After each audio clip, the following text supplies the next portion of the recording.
How many of you know that vision is not your only sensory system? Okay, great. You have a number of senses. We're going to briefly talk about the auditory system, the body senses, and then the chemical senses. I do not, Robin, please, because I know you'll do this. I do not want you leaving here and telling people you only have 5 senses. That's wrong. That's wrong whether you're a lumper or a splitter, and I don't know which you are, and I don't really care. Lumpers are people who put things together into small groups. So like if you were that person, you might say there are like 2 kinds of senses. You've got the body senses and the special senses, right, or something. If you're a splitter, then you're going to say, well, you have like vision and hearing, and you have the vestibular equilibrium.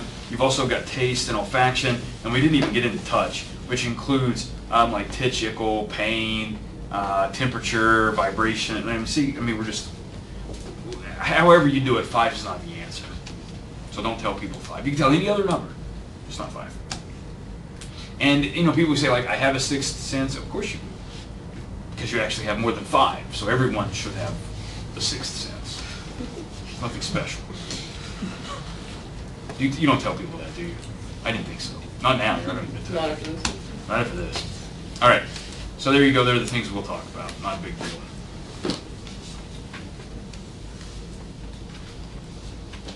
All right. Hey, I know. Just want to make sure you're all on the same page with me. We hear sounds. Let's get that out of the way. Let that sink in. I know that's a controversial statement. That's probably the least controversial thing I'll say all semester. An object will vibrate. It's going to vibrate air molecules. Those air molecules will travel about 1,200 kilometers per hour, or how many miles per hour is that? Does anybody know? It's officially known as Chuck Yeager speed. You guys should know about Chuck Yeager, right? His birthday's today. Is it really? Seriously? I didn't know that. Isn't this perfect? Today's Chuck Yeager's birthday. You guys know Chuck Yeager? First guy to break the sound barrier? Guess where he's from? Yeah, like sort of here, right? So he's like someone you should know. And I'm required, it's in my contract, that I have to mention Chuck Yeager at least once a semester per class. That's how we fund the Yeager Scholars. Anybody a Yeager Scholar? Yeah, I was going to say, is that how we did it? Actually, they're named after Chuck Yeager. Yeah. That has nothing to do with me mentioning Chuck Yeager in class. That was a joke. But he did, in the Bell X1, he broke the sound barrier. So that's the name of this airplane. So these things vibrate somewhere between 20 and 20,000 times per second. A vibration per second, we call that a hertz. Like, so how many hertz is it, right? So if it's 10 hertz, it's vibrating 10 times per second. It's not good. And we have receptors in our ears that are going to be stimulated by these sound waves. There you go. Here's an audio speaker. It's vibrating those airwaves. You've got this big thing here on the outside of your head called a pinna, also known as an outer ear. Some of you think it's just to hang things from it, but it's not. Right? You can do other things with it, like here. It's pretty awesome. If you don't believe me how important your pinna is, this is always a great exercise. Like, twist your ears around. Like, do this, like as hard as you can. Like, grab your ears and twist. You can like deform the shape of your ear a little bit and see if things sound differently, and they do. It's kind of cool, right? It's like hold it there for a little bit and like, wow, is that really how I sound? It probably is. Nobody's going to try this. Jasmine's thinking like, you can't see my ears, so how does that affect things? I always wonder about that. I've never had hair over my ears. I tried to grow my hair once, but it all just went out.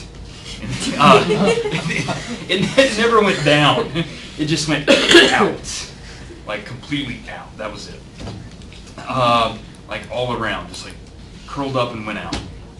So I don't know what that's like to like have hair over your ears if that affects your hearing. It may protect it. You may lose your. People tell me I have bad hearing, so it might do bad things for that. Oh, maybe you should pull it back, and so then you. It's all static. It just brings it back. So just leave it there. There you go. I should also tell you, I think I really know what the problem is. Not with you specifically, but with your entire generation. So I've been telling people this for a long time, Eric. For like 3 years, I've been telling people, you people, not Eric. I'm going to call you out and say like, not probably you, okay? But the rest of most of you, there might be another exception or two, are going to be the first people to lose your hearing before people older than you. And the reason, and I've been telling people this, it's earbuds. Earbuds. You have an outer ear for a reason. It's to filter and attenuate sound waves. Use it. Always get the over the ear. That's so much better for you. Because at least you're still using your pinna, right? Okay. What's even better is those of us who are a little bit older and we remember, you know, boom boxes. You shouldn't like hold it up to your ear, like kind of like hold it down at your hips, probably better. But then it's not even like pounding straight into your ears. Right? You're just annoying everybody else in the neighborhood, which is fine as long as you're bigger. But earbuds, bad idea. You're bypassing your pinna and you're going straight in and like hammering in there on your cochlea, right? And it's going to cause you some hearing deficits at a much younger age than those of us who don't use earbuds. And I've been telling people this, like theoretically this is a thing, right? It was like theoretically I believe this. And then I saw an article like in, I don't remember, it was like Scientific American or something, and it was exactly about that. And I thought, I'm vindicated because I've been telling people this for a long time. So, true story, you're all going to lose your hearing far before I do, despite the fact I'm slightly older than you. I don't use earbuds. I don't use earbuds. Make sure everybody can hear that and start yelling at you. Turn up the volume. So when you listen to this lecture, don't use earbuds. Right? How many of you do use earbuds on a regular basis? Yeah, I'm sorry. How many of you are going to stop? Nobody. Nobody's going to. You're just going to go deaf, right? That's right. It happens. Here's the sound wave funneling into your ear. Right? It's got to come through your ear canal. It's going to pound around on your eardrum, also known as your tympanic membrane. Right? How many of you were in the orchestra? How many of you have seen an orchestra? They've got those big drums in the back. Sometimes they're called kettle drums. They're actually the tympanies, right? So tympanic membrane. You got it, Ray? That's pretty cool, right? You didn't know. Right past that, you've got three bones, right? The malleus, the incus, and the stapes. Okay. Also known as the hammer, the anvil, and the stirrup. Those things are going to vibrate as well. They're going to punch around on your cochlea. It's going to vibrate something called endolymph inside of that, and that's going to make a little vibration out somewhere on that snail thing curled up called the cochlea. Whichever cells get vibrated, you know what frequency that is, right? So low frequencies are going to be on this kind of like wide, flexible part. High frequencies are going to be on this sort of stiff, rigid part of that curled up snail.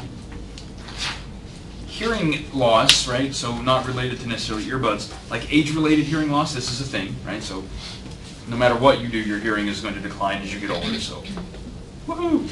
Everybody's excited about that. For those of you that have already lost your hearing, I'm going to go woohoo because I have to go like at the lower pitch there. So high frequencies go first because they're in that brittle part, right? And those are the cells most likely to be damaged. This is why sometimes kids, you may have done this, like when you were in high school and you had a really crusty old teacher, you would put your like cell phone ringer on that really annoying high pitch, like, and then she's up there teaching you about like, you know, I don't know, the Romans or something, which she knew personally. And she has no idea what's going on, right? And then everybody else in the class is like sending messages. So there's that. That's annoying, by the way. I just want to let you know. And I can still hear those things, Rob, because remember, I don't use earbuds, so don't try. The other thing is sometimes, like I know, like Walmart will do this. If you go to Walmart late at night, I had to do this once to buy cat food. You can go like in certain sections where they don't want kids to go in late at night and like cause problems. They'll play a high-pitched noise. It's really annoying. And like the old people who are in there, because you know, like all old people shop at 3 in the morning because that's when they get up. They're not going to hear anything, so they're like fine buying their non-slip shoes. But if you were to go back there and try to like steal a pair of work shoes, you would have this annoying, like, and it just really bothers you. So there you go. You didn't know that, did you? heads up there, so it's kind of fun stuff. Questions about that? Questions about that? Try to get the hard of hearing youngsters in this class. Yeah, Matt. Sorry, I'm always asking questions. That's fine. Aren't your ears like they're capable of having like an abrupt, loud sound? Like they're able to recoil from that? There's like a name for it. I'm trying to remember what it's called. Yeah, I wouldn't like go around giving that a try. Well, it's like it's able to like being at a concert, you eventually just like hearing that constant, it just kind of settles and you just like your bones. So you have a thing like gain control, right? So eventually you're getting some feedback coming back down. This happens in a lot of sensory systems. So you'll have so the incoming stimulus is going to be like, oh man, and then what you'll do is you'll actually sort of a custom attenuation or adaptation of your sensory system, and you'll decrease the sensitivity of it, right? So it's not this like overwhelming sort of powerful thing. Which is actually, you have to do this constantly, right? Because you're actually only able, despite the fact that your like auditory range is pretty broad, like in terms of sound, like the decibels, like how loud, you're only sensitive to small chunks of like a small chunk. So you've got to slide that up and down like your full range, right? So if you could hear, there's like 100 decibel range that you could typically hear, like most humans, right? But at any given time, you can only probably hear 20 to 30 decibel range within that. And you've got to move where you're kind of listening up and down based on your auditory feedback. It's kind of cool. When we talk about the pitch, we're talking about the frequency. It's a number of vibrations. We're going to measure that in hertz, which is cycles per second. Hertz is capitalized. That's named after a guy. Okay. Loudness is going to be amplitude. Think about how intense is the sound wave. There's the concept of timbre, which is actually related to the complexity of the sound wave, right? So it's not going to be like a pure smooth sound wave. You can have the same frequency and the same amplitude coming from two sources, and they're going to sound differently, right? How many of you, I already asked who's in the orchestra, and no one answered. How many of you are familiar with clarinets? Yeah, okay, so you know a clarinet. And how many of you are familiar with trumpets? And you realize they sound like two different things. But you can play a C sharp, theoretically. I don't play either instrument. So you can play a C sharp from a trumpet or a clarinet. It's going to have the same frequency, it's going to have the same pitch. And you can play at the same amplitude, right? You can play both of them at 75 decibels, for example. But they're going to sound different still, right? They're still going to be two different sounds. And that's because of the complexity of that sound wave. The timbre of the trumpet and the timbre of the clarinet are different. In case you didn't understand any of that, here's a picture. This is Barry White. For those of you that don't know Barry White, highly recommend you do it in the next couple days. Valentine's Day is coming up. Drastically going to change the outcome of your evening. Right, Matt? I mean, it's in the positive direction, typically. Here is Alvin from the Chipmunks. Would not recommend playing Alvin for a Valentine's Day. It's just me. How many of you are right now on the iTunes store trying to buy some Barry White? Nobody. Nobody's going to admit to that, but you should think about it. Here's amplitude or intensity. We talked about loudness. Obviously, higher amplitude of that waveform is going to be louder. This is going to be softer. Okay. If you live in an apartment with thin walls, this is going to be your television. After you play the Barry White music, this is going to be what you're whispering to the person you don't want your neighbor to hear.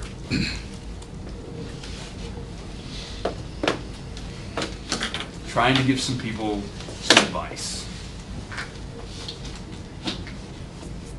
And here's the complexity. We're talking about timbre. This is sort of that simple, this is just like a simple example. One waveform. This is a complex waveform. Typically, what you will see in a natural sound is going to be sort of a main waveform. We call that a fundamental frequency, nothing to really worry about. And then we'll have these little harmonics riding on that, right? So we have these other higher frequency components. So that's cool, right? Anybody excited by that?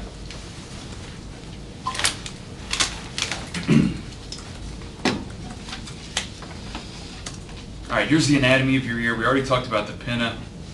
What's super awesome about the pinna is it's actually, the way that it's structured is such that it specifically attenuates sound in the frequency of human speech.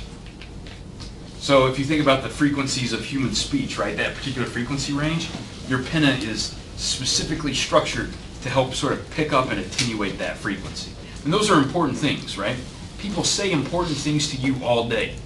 Someone has been saying important things to you since like 4 o'clock this afternoon, right, Elizabeth? I don't know who that would be, but someone has been doing that. And so if you have that pinna, right, ready to pick that up, you'll be good to go. There you go, there's your ear canal. That's where you cram cotton swabs as often as possible. I don't know, anybody use cotton? Nobody's going to answer that. Like I'm going to ask, like then you're going to go like, should I admit to using cotton swabs or not? Right? I mean, that's like it's like a thing, right? There's your tympanic membrane. This is called your middle ear and your auditory ossicles here. You're going to jam around on the cochlea. That's that curled up snail. You're going to have your inner hair cells all along that. Specific ones are going to be deflected based on the frequency of the sound. And that's going to be cool. We already talked about middle ear and ossicles. Talked about those things. Cochlea. Snail-shaped structure, not a big deal. These are your hair cells. Here are the inner hair cells. These are the guys that are going to do that sensory transduction. You remember me talking about converting a stimulus into an electrical signal? Photoreceptors were doing that in the eye. Okay, they were taking light and they were converting that into an electrical signal. In this case, we're going to take sound waves and we're going to convert that into an electrical signal. Okay? It's going to happen with the deflection of the cilia on the end of this hair cell. When those get deflected, that's going to open ion channels. Ions are going to rush in, and then we're going to have activation. And that's your inner hair cells. Your outer hair cells, Matt, these are the ones responsible for that gain control business we were talking about, right? These are the ones that are going to be sending feedback and telling, sort of tuning up and down the sensitivity of those inner hair cells. It's kind of a cool process. Okay. Got hair cells, don't worry about that too much. Don't worry about this business either. This is kind of cool. These are fun words. Cilium, tip link, and insertional plaque. Don't worry about the insertional plaque. That sounds invasive. The tip link is kind of cool though. So at the ends of these cilia, they're all connected to each other, right? And so when one of them starts like leaning over, it's going to kind of like pull the other ones with it, but it's going to rip open. So they're going to be connected to ion channels. So they're going to mechanically open ion channels. This is different. Previously, we've talked about opening ion channels with things like glutamate or dopamine, neurotransmitters, right? In this case, we're going to mechanically open them when these sort of cilia flop from one side to the other. So that's pretty cool, right?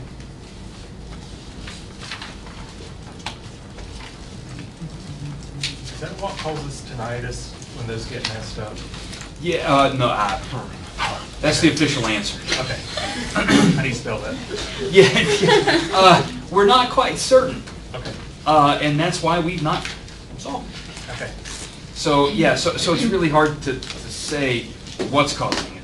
And that, for those of you that don't, it's like this constant ringing in your ears. And how many of you have ever had ringing in your ear? Like everyone has ringing ears, that's fine. Don't freak out, okay? This is incessant ringing in your ears that causes disruption of your day, right? It happens to a lot of individuals who have had sort of like head injuries. There are different reasons, but it seems that you seem to see that in a lot of folks who have had like concussive blows to their heads. They seem to have a lot of problems with this. One thing that some people will do is they will get like fans and constantly be having like white noise basically going, and that seems to help. But they're making some progress in that field, but it's just, yeah, we're not really sure why it's happening. So I know, that's not very helpful. But William Shatner, he's a spokesperson for like the Tinnitus Society or something, I don't know. I mean, he's not the worst spokesperson. Lots of commas. Huh? Lots of commas. Lots of commas. Yeah, Shatner when he talks. Oh, yeah. And then the ellipsis too, right? There's like the long pause. But there are far worse spokesmen you could have, like Jared from Subway. That was worse. So there was that. I mean, Matt, I got to throw something out there, right? Not a Jared from Subway fan. Nobody's going to say that they are now, right? Yeah, especially not now. That's sort of off the table. Here's the tip link business. There's the cilia. Notice when they go one direction or the other, we're going to rip open these ion channels, increase the possibility or probability of ions coming in, right? If they're sort of deflected the other way or not deflected at all, it's like, not so much, okay? Don't worry about this too much, but it's kind of interesting.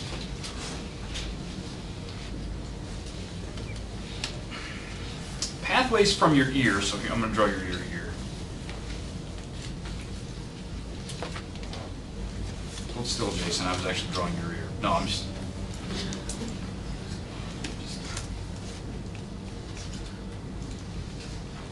There you go. So your ear, once that sound wave comes in, and it gets in your cochlea, here's your cochlea. Got to draw a snail. That's its antenna. Once it goes through there, it's going to go through the auditory nerve, that signal. Once you get into your brainstem, oh geez, you go left, you go right, you go straight ahead, you make a U-turn, and so I'm not going to ask you to memorize all of this. There's a bunch of crazy stuff that goes on here. Eventually all of that information gets up to your auditory cortex. Okay? We do take a stop in the thalamus, just like we did with vision. The reason that we have information crisscrossing so much is this is how we actually determine where sounds are originating, right? So we do sound localization. How many of you realize your head has some diameter? Okay. There is some distance between your ears. You can measure this. It's like somewhere between this and this much, right? So the distance between your ears is significant. And it's significant in terms of arrival time of sound, right? So for most of you, your left ear is closer to me than your right ear. So my voice is going to hit your left ear first, right? And then it's going to hit your right ear. And that time difference can tell you where I am, sort of angular, like an angular measurement from your location. Okay? The other thing that happens is over the distance of your head, because over distance, sound amplitude decreases, right? So over that distance, you're going to have some decrease in amplitude as well, and you can use that information as well. So we need to know what's going on between the left ear and the right ear, and we need to know that on both sides, so we can find the location of sound. Anybody excited by that? All right, that's what I thought. A bunch of subcortical regions I'm not going to ask you about. Here is that snail, that cochlea unrolled. Depending on the frequency of the sound will tell you where along the cochlea sort of gets maximally activated, right? And where we have that greatest deflection of hair cells, which will tell you like those cells are specifically tuned for, in this case, like 400 hertz or 1600 hertz. How many of you are familiar with cochlear implants? Yeah, cochlear implants take advantage of the structure, right? And so what you would do with a cochlear implant is you can bypass sort of this whole thing and just go straight into the auditory nerve. You put a speaker on the outside of the head, right, that's going to receive sound waves, and then you put electrodes in the auditory nerve into the parts of the auditory nerve that are for these different frequencies, and what you can do is you can stimulate the correct fibers depending on the frequency received by the speaker, and then we can send that information up to your cortex, which is tonotopically organized. It's organized by frequency. So that's kind of cool, right? Now the software on cochlear implants is constantly getting better, right?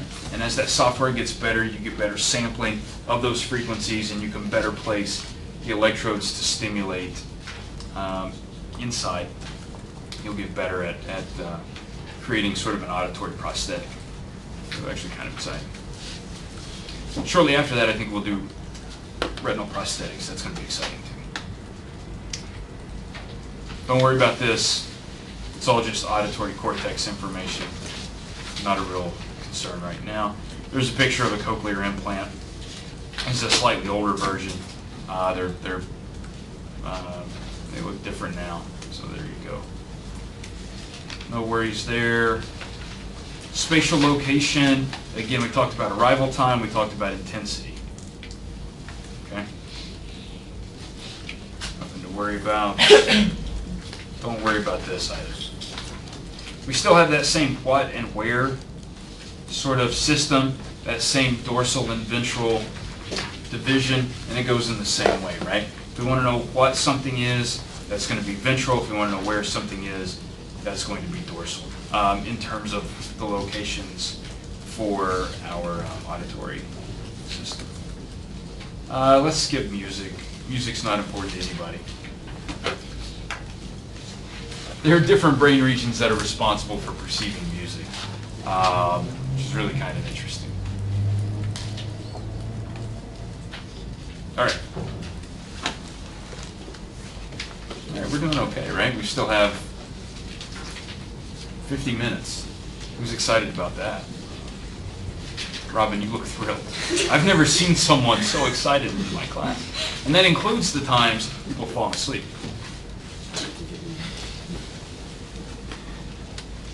How many of you know about the vestibular system?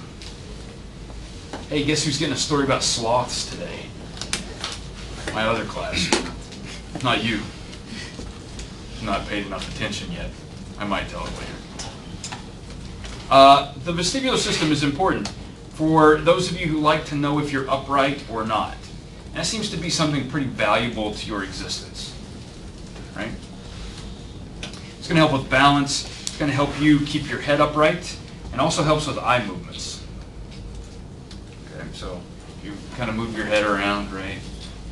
Your eyes will respond to that. Is that what vertigo affects?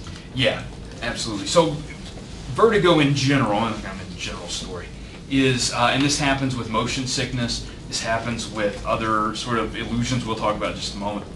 Because you can do vestibular, nobody's ever heard of a vestibular illusion, have you? But you can do them, and you do them all the time. And we'll all do one here in just a moment. It's going to be really exciting. But vertigo is when your visual system and your vestibular system tell you two different things. Your vestibular system tells you this way is down, and your visual system tells you this way is down. And when that happens, you've got to rectify the two, right? And if they're off, then you, right? And then you throw up. I had to take vestibular therapy and it was horrible. Sounds exciting. And What, did they spin you around, there was a lot of things to it. make you vomit? Yeah. Yeah. It wasn't fun. Emily, vertigo and height vertigo are two different things. Height vertigo is specifically related to heights. Vertigo can actually happen in a hole. Yeah, I've had vertigo. Oh, okay. Just throwing that out there for everybody else. Because some people think vertigo has to happen like, it's like you're anxious just because you're up on the top of a building. That's not vertigo. That's common sense. In every movie I've ever seen, like nothing good happens on the top of a building. You fall. That's what happens, right? Or you're up there running from someone. Why you would run to the top of a building to get away from someone, I don't know. That doesn't make any sense to me. Unless you have like a set of wings back there somewhere we don't know about. What's another great vestibular illusion? Okay. All right, everyone, I want you to spin your desk around as rapidly as possible and then stop it. Nobody's going to do that. That's okay. How many of you have ever done that? You've had an office chair, gone around, and you stopped, and then what happened? Like, you stopped, and you know you stopped, but everything else sort of felt like it was like still going, right? Okay. That's because your vestibular system, again, is giving you different information than your visual system. Your visual system said, I stopped. Your vestibular system, the fluid in it still continued to move, and so you had the feeling that you were probably actually rotating in the opposite direction. If you're rotating clockwise, you would be perceiving that you rotated counterclockwise once you stopped. Matt? So if you spin clockwise and then you stop, then you spin counterclockwise, does that actually help to balance it, or is that just like a whole wives' tale? Yeah, I mean, probably if you just like stood still for a moment, that would be better. Because it's just a fluid in your, we'll talk about the semicircular canals actually. Just a fluid in the semicircular canals continuing to move a little bit, so there's a little bit of inertia, and as soon as that stops, you're fine. So rotating in the other direction just does it all over again, but the other side. So, I mean the other direction, not the other side. It's like, how many of you have ever, had a container of a liquid, and you you're like sliding that container across a surface, and then you stopped the container. What happened to the liquid inside? It came out, right? It continued to move, so that inertia. So think about the container. You can think about this like a mug of beer or a bowl of tomato soup, right? Because everyone slides tomato soup, people. And you can think about that. If you stopped that bowl, the soup would continue, right? And so if you stopped your head, the endolymph continues, right? Even though you stopped rotating your head. So that's kind of cool, right? So there you go. You can do this to yourself all the time. Your vestibular sacs, you do have two vestibular sacs. These are responsible for knowing which way is down. So gravity's constantly pulling on these guys, and you know which way is down. So if I said, hey, which way's down, everybody could go that way. If you were all lying on your sides and I said which way's down, everybody would still go that way, right? You're not going to point in the wrong direction, assuming your vestibular system works. Okay. There you go. There are your semicircular canals. That's going to be for like dynamic rotations or rotational acceleration, right? Your vestibular sacs, which are sort of right down here, those are going to be more for what we call static equilibrium, right? And that's going to be sensitive to gravity, okay? Don't worry too much about those. You have this autolithic membrane. I don't know, I think the word autolithic is pretty cool. It's slightly different than neolithic in the sense that it's like referring to your ear and not in, era of time. So gravity's going to pull down on these ear stones, basically, right? Otoliths. So they're going to kind of pull on those. Gravity's going to pull those all the time. It's going to deflect hair cells, similar to your cochlea. Not a big deal. All right, we talked about these guys. Don't worry about that. Utricle and saccule, those are your vestibular sacs. You have two of those. Hair cells, we talked about that, not a big deal. This is actually an electron micrograph of hair cell in your saccule. So you can see how it's kind of stacked going up. These are shorter on this end, they're longer on the other end. They kind of have that same deflection. So again, you can tell if they're being stimulated or not, you know which direction's down. Sometimes this doesn't work, right? Sometimes it doesn't work after you have ingested alcohol. Alcohol will change sort of alter the density of your endolymph a little bit. And so then your ear stones are moving sort of at a different velocity than normal, right? And so when that happens, Travis, you become the world's greatest athlete, right?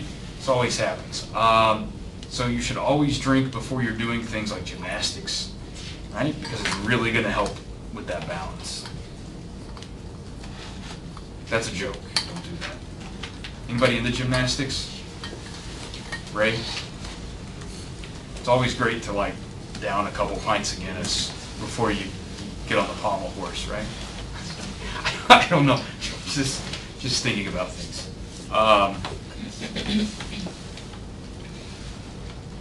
Did you have a particular event you wanted to share? Well, I used to be a gymnast, but now I'm a cheerleader for Marshall. And Okay. I don't want to share. Okay. It's very, you don't want to, it's always a story about somebody else, right? So there you go. Is there like some secret code of gymnasts you're not allowed to tell embarrassing stories about other gymnasts?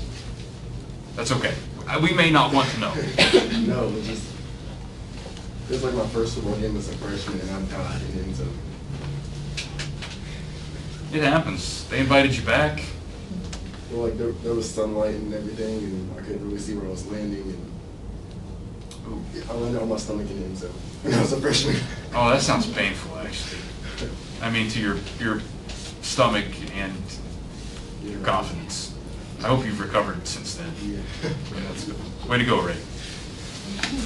You get the Perseverance Award of the day.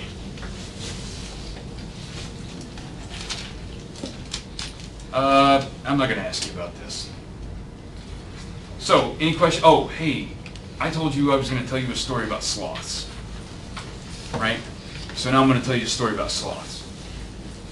So, most of you, if I were to cut your heads open, and I know most of you are going to let me do that later, so I have my scalpel in my office.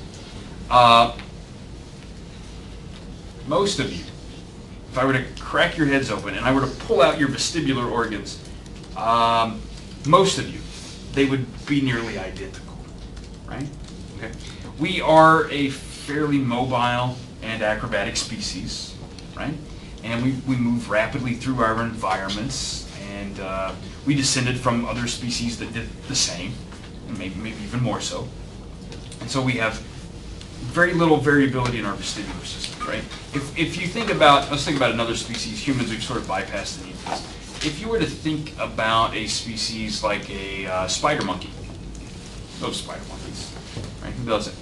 If a spider monkey had a screwed up vestibular system, guess what it just turned into? Lunch. Yes, it just turned into a jaguar's lunch, right? It's exactly what happened. Okay. So you don't want a lot of variability in the vestibular system of a species that's rapidly moving and can move acrobatically, right? Because those people, or those members of your species, if you're a spider monkey, those monkeys died before they had the opportunity to make other monkeys with screwed up vestibular systems. And they gradually get really awesome vestibular systems. There are some species that don't move that fast through their environments. And it's not terribly important if their vestibular systems are screwed up. They're moving so slow, why would they ever need to have angular rotation? And one such species is the sloth. The sloth creeps through its environment. It does not really need a vestibular system because it's moving so slowly that the information it gets would never change, right? And so there's a lot of variability in sloth vestibular organs. More so in the DNA for that and in the structure more so than you would see in humans or another acrobatic species. So there you go. There's your sloth story for the day. They Yes. swim fast. Huh? They swim fast, which I didn't know that. Wow. I didn't It's really shocking.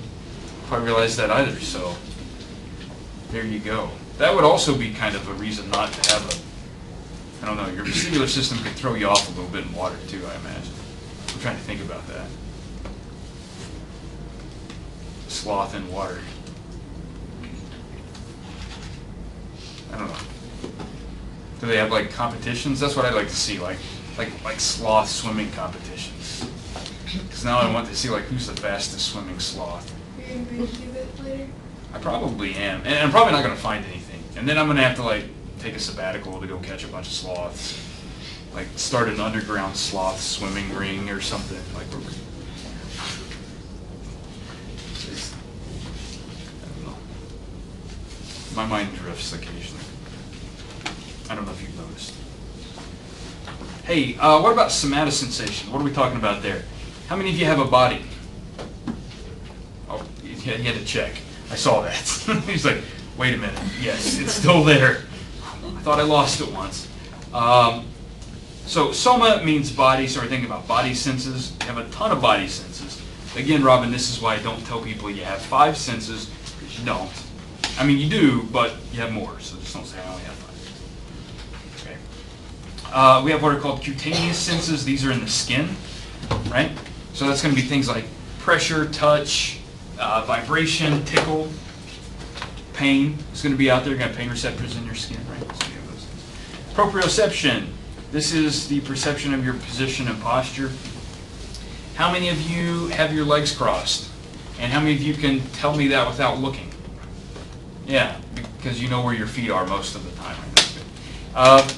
How many of you are aware when you are moving? Like you're walking, how many of you have to watch your legs as they move? You don't, right? I mean, you do it. We also have some things that are called organic senses. They're sometimes called visceral senses. Okay, these are things coming from your guts, right? So these are things that you're not typically aware of. How many of you have a blood pressure? Everybody, right? Elizabeth, I mean, I'm not so bad at this that I have ever given someone a lecture to the point their blood pressure disappeared. That has never happened. I think I've had some people get close, and I just throw things at them. Perks them right up. So, you probably cannot tell me at this moment what is your blood pressure, right? So if I said, Kayla, what is your blood pressure right now? You have no idea. Your body knows. It's not going to tell you, but it's going to make adjustments, right? It's going to adjust your heart rate. It's going to adjust the dilation or constriction of your vessels to accommodate. It's constantly doing this, right? So you're fine. Never worry about your blood pressure. You should all probably worry about your blood pressure periodically. Try to keep it as low. What's a good number? Like 4/2? What was that? I said 120 is a good start. 120 over 80. 120 over 80. 120 over 80 is the same as, so if it's like 120 over 8, I'm just looking lowest common denominator here, right, Travis? Because we've always got to simplify our fractions. I think they lowered it recently, right? 80 to 110. Yeah, so what happened there was, like insurance companies said, you know what, we'd love to charge people more money. You gotta watch these insurance companies. I don't know if that's how it went, but typically the lower the blood pressure, the better. There is a bottom end, right? But most people aren't going to hit that for a while, so Olivia, don't worry about it. I mean, you'll hit there eventually, but I don't see it happening for a while. Bad things happen when your blood pressure's high, Kayla, so watch out for that. Your kidneys, you blow holes in you already have holes in your kidneys, but you blow bigger holes, and then you start shooting out all your proteins in your urine, which is bad, because then you can't regulate your blood pH, and you sort of like, melt from the inside out. It's a really uplifting story, isn't it? Who's excited about high blood pressure now? That's what happened at the end of Indiana Jones and the Raiders of the Lost Ark. When they all melted, they all had high blood pressure and acidosis. I don't know. I thought that was... No, nobody thought. You guys seen Raiders of the Lost Ark? Yeah, it's a pretty good movie. I'm Temple of Doom myself. I love the Dark Middle movie. You rip a guy's heart out, I mean, that's pretty impressive. I don't know what those stones were about, like those glowing dinosaur egg things, but you get a mine cart.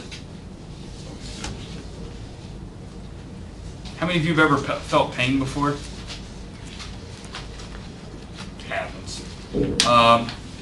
You actually have endogenous modification of pain. That's kind of interesting. We'll talk about that some. You actually release your own endogenous opioids, right? These are opioids you create in your body. You'll release those and they'll start to reduce pain. So that's actually pretty cool. So you don't continue to feel pain. This is why folks will take opiates, right? They activate the same neurons that are activated by your endogenous opioids. Right? So the similar molecules that you make in your body, we've found natural or created synthetic molecules that mimic those, and they can cause sort of the same mediation of pain. So that's exciting. Don't worry about this too much. We're not going to ask you about pain sensitivity. These are all of the receptors that are in your skin. I am not going to ask you to remember specific types of receptors. Okay? I'm not going to ask you what is a Merkel's disc. Okay?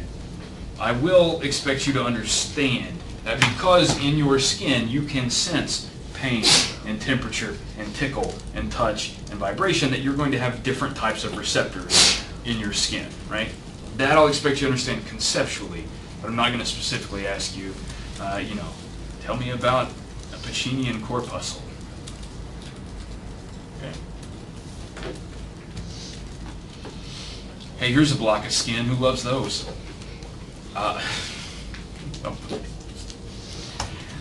Just to give you an idea, here are like, you know, your Pacinian corpuscles, your Meissners, Merkel's discs. They do different things. You have free nerve endings. They're responsible for gathering different types of sensory information, cutaneous information, and sending that up to your somatosensory cortex.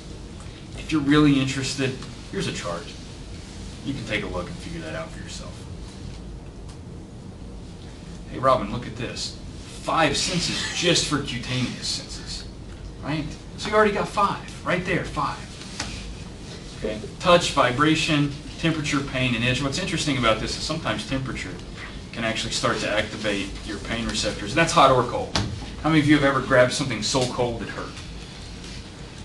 Right? It happens, right, Jared? What are we going to do about it?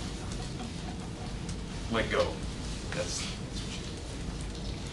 do. Why do you feel pain? Like on a real sort of high level conceptual. So you feel pain because your tissues are being damaged. So if you're doing something that hurts, you should stop because you're causing damage to your body. Right? This is why sometimes if you have some sort of surgical operation, they won't give you enough pain medicine to make all of the pain go away. Because you will be stupid and do something to sort of reset that, right? So they'll give you, you really should just take just enough so it's like bearable, but it still hurts when you try to get up and do something ridiculous. You're like, oh, I remember. I had a knee replacement, and I probably should not, you know, whatever it is you were trying to do. Leapfrog a person. I don't know, right? You guys do ridiculous things. I see you. I drive around this campus. I mean, not that often, as little as possible, but I do it occasionally because I have to get here to work. Here are your somatosensory pathways. They cross over too. They cross at different times, actually. It's really what's interesting. Your pain and temperature sort of crosses over differently from your touch, right? And they cross at different times, which is actually kind of like, why would they be segregated, right? I think it's related to fights with rocks. Okay. I think it's actually related to injuries, right? So if you were to have some sort of injury in your spinal cord and it were to damage these sensory fibers, you know, if it only damaged half, you would still have some information coming over from the other side. It wouldn't be all of the information, right? But you still might get pain information from your left leg, but you're not going to get, you know, tickle, for example, right? If you have certain kinds of injuries. I think it's sort of a fail-safe. You don't want to put all your eggs in one basket, right? So you probably don't want to put all of your nerves in one bundle. That's thinking. Probably not such a big deal now, but I think we used to live in an environment where injuries were more likely to happen, right? Back when you had to actually like catch your food. Okay? And I don't mean like you have to catch your food like if it's in stock. Like, wow, I caught those gluten-free fish sticks the other day at Kroger, right? I mean like you actually had to like wrestle a woolly mammoth to the ground and chew its ear off or something. By the way, that's exactly Travis how he did it. Speaking of chewing a woolly mammoth, I have a chewing a woolly mammoth story. Have you seen this? Have you seen this, Matt? Because Matt, you may know where I'm going with this. There was like this PBS show about like uncovering. You know, they found that frozen baby mammoth. You guys know about this, and so it was like really well frozen and really well preserved, right? So this is actually pretty exciting. So they get this thing out, and they're like, oh yeah, we got a woolly mammoth. There is like some guy who's like, watch this, and he like slices off a bit of trunk and like eats it. And he's like, oh yeah, this is really well preserved. It's like, I know, right? It was weird. But I don't know. Like if I was there, Eric, and I had the opportunity to eat some woolly mammoth, I'd be tempted. I would be sorely tempted. Is that like a way? Because I know with like some geologists, like they say that like you can tell if it's a rock by licking it. I don't know if it's true or not. Is that Like you could tell if it's a woolly mammoth by eating it? They already knew it was a woolly mammoth. I mean, it was all there. They can see the trunk and the hair. Well, I mean, like, It's a woolly I think, mammoth. yeah, you would know it's, but like, could they tell like how preserved it was from eating it? I don't know if that's a standard approach or not. I'm not really into, I mean, but he just like, he really sliced a bit off and was, wow. So is this like before or after it was thawed? Like It- partially thawed? It was, yeah, they were like pulling it out of the ground. And so like part of it was up where he could slice. It was like out of the ice a little bit. I don't know. I'm probably not trying. I don't know. Maybe I am. I think about this all the time.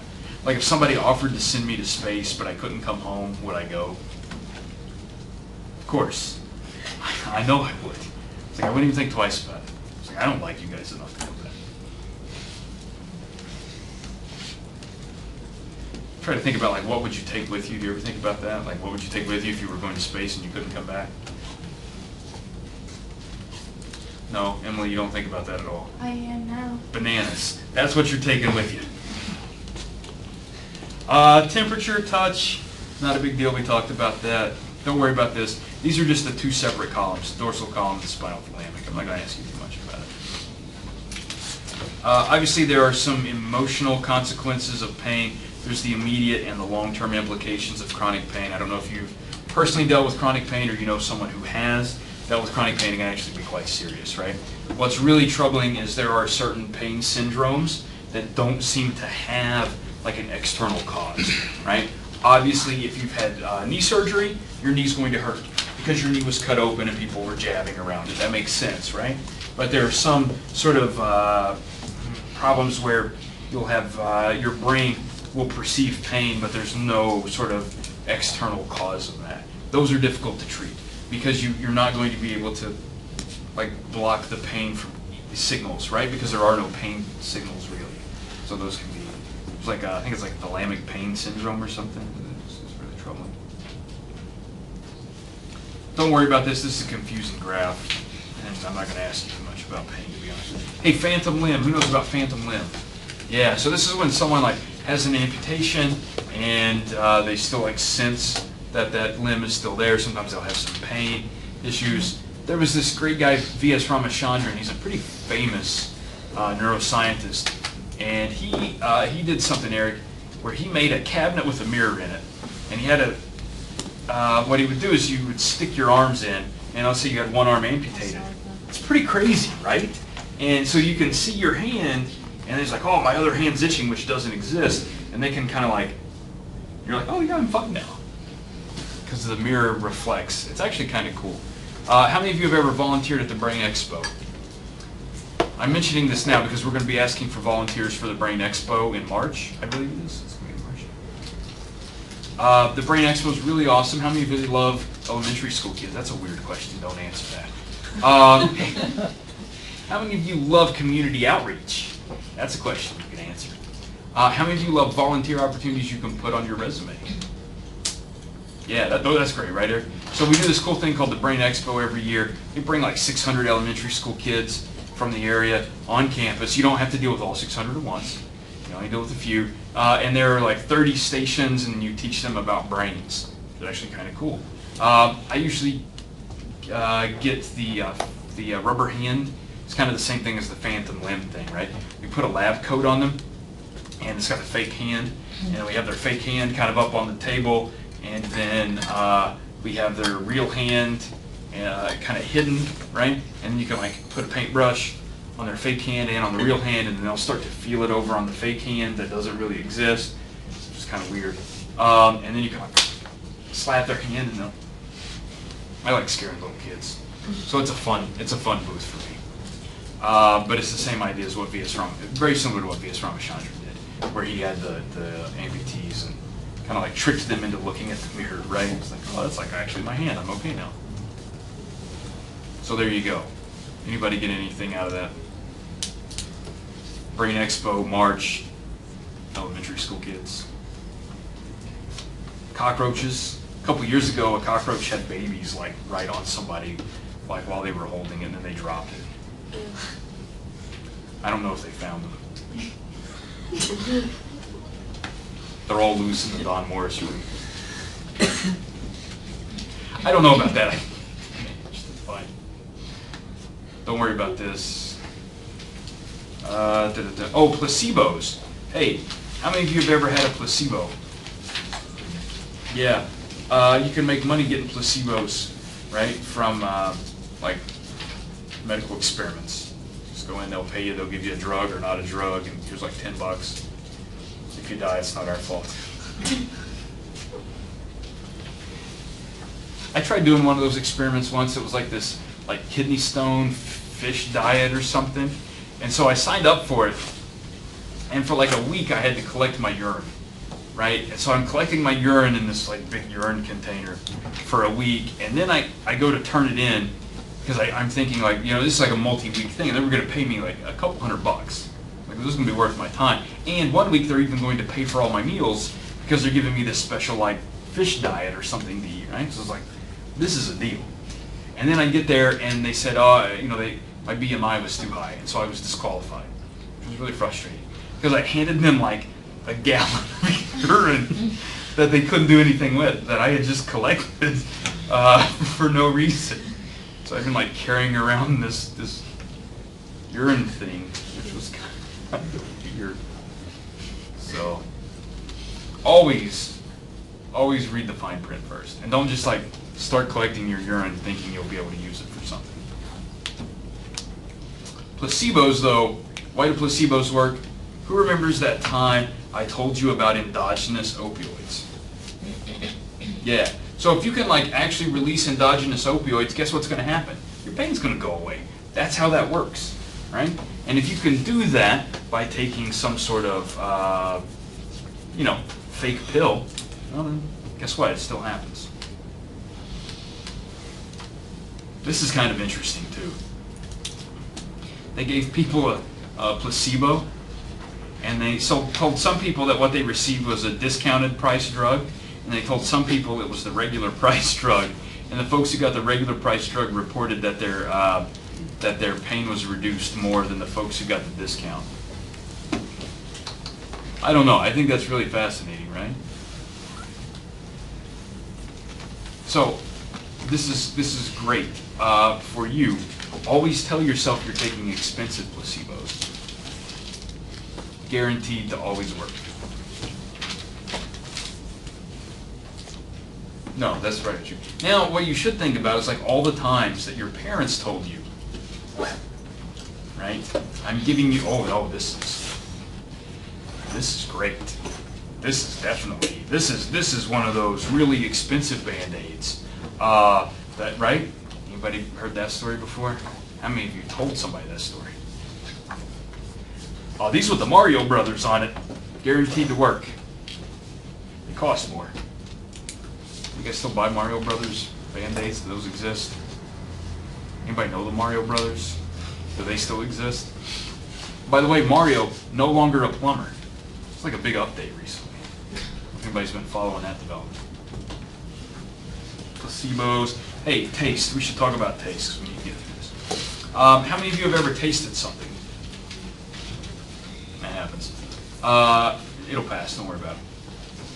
In order for you to taste something, you've got to dissolve these molecules in saliva, and they've got to hit the taste receptors that are on your tongue.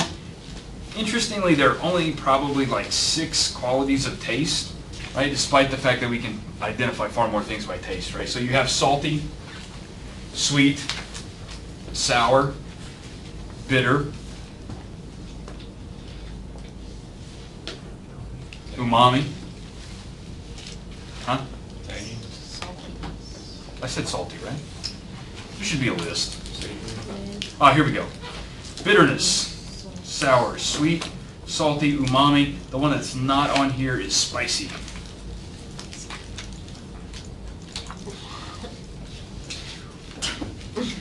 Spicy.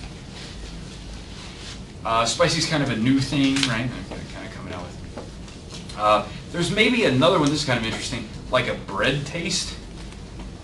So maybe some people have a sort of another taste receptor for bread type items, like I don't want to say bready, right? Is bready doughy? Like, the way I taste it doughy? I don't know. There you go. I think let's talk about it. Things that are sour, we're really detecting hydrogen ions. How about that? You guys all have hydrogen ion detectors. That's pretty sweet. Actually, it's pretty sour, but think about acids. If you're measuring acids, you're really like you're really measuring hydrogen ion concentrations, right? That's what we're looking at. Sweet, we're going to be measuring glucose. Salty is obviously going to be sodium. Umami is savory, so we typically think about things like MSG, monosodium glutamate. Kind of gives you, I know, Colin, just relax. Okay, you're not going to overexcite your brain eating MSG. Okay, cool. I know you were worried about that. I actually ate Chinese today, so. They put MSG in all kinds of stuff, right? So you probably, if you've ever been to McDonald's, it's in there. I think they put it in the water here. Jasmine, you made this space like how'd you do that? It was like I have no idea how no face it was. it was really like when I said the water, you got really like this disgusted look on your face, like I don't want to drink the water. I don't want to drink the water you're hiding. That's why I like double filter all the water I drink, and or buy it from somewhere else. And then I double filter that just in case.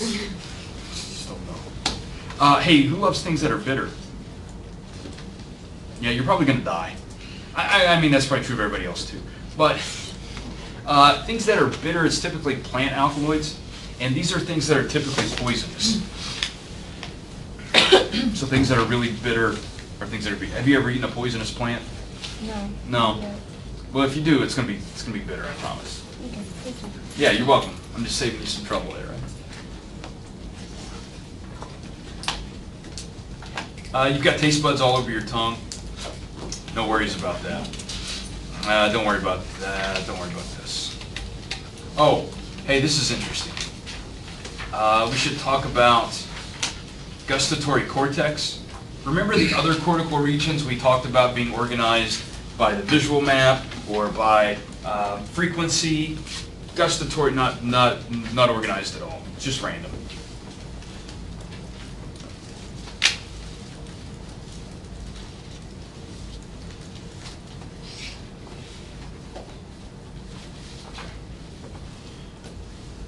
Who loves their olfactory system?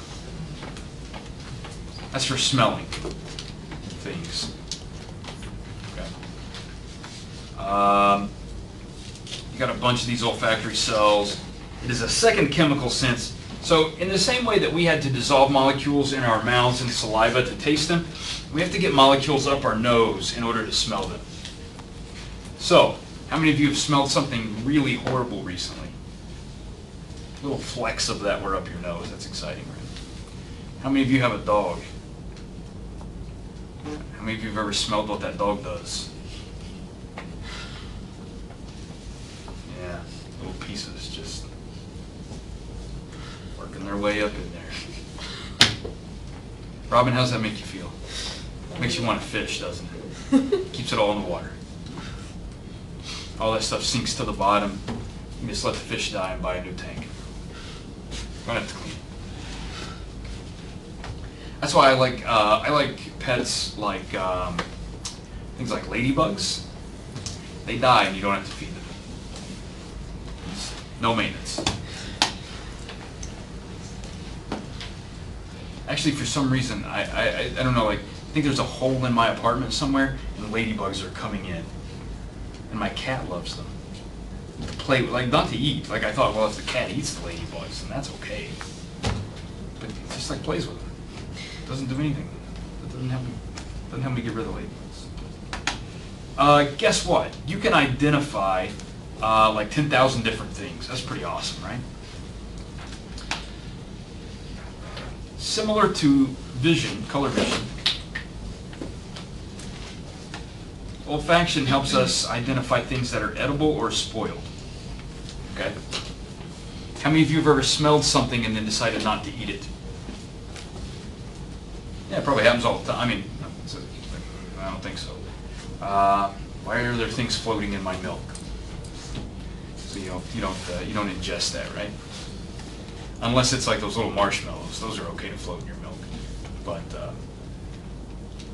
like curds, you don't want curds in your milk, typically. Some people are into that. No. So you've got to smell these things, right? These little pieces go up in your nose. They interact with your olfactory receptors. Not a big deal.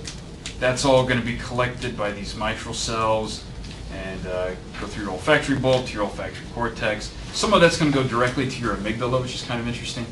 Doesn't really help you a whole lot, but if you were a rat, guess one thing that you would smell that would really freak you out? Yeah, specifically cat urine. You know, the cat itself's okay, but if that cat's urinating on you, that's really good. No. If you're where there's cat urine, there's usually a lot of cats, right? 'Cause they're just not pests. So they'll use cat urine a lot in scientific experiments to like freak out rats. You can buy, yes, cat urine from your local scientific supply store. So that's exciting.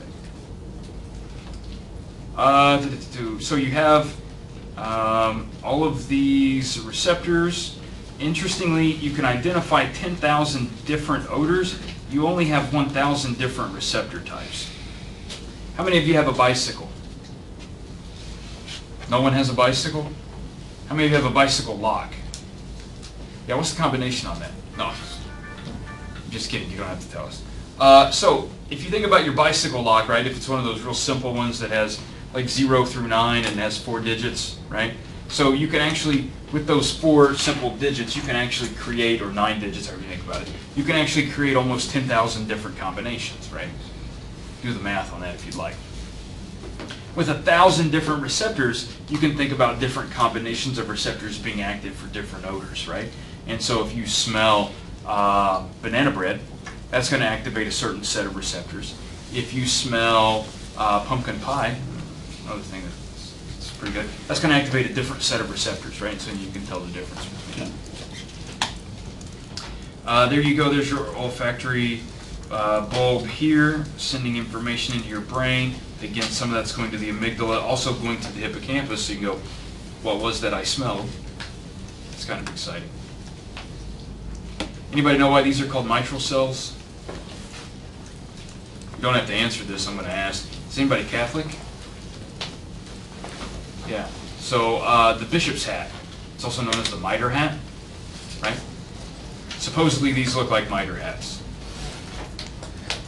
So I don't know if that helps you or not, or helps anybody else. This is sort of how this coating works, right? So these are different odorant molecules. You can imagine that's like oranges.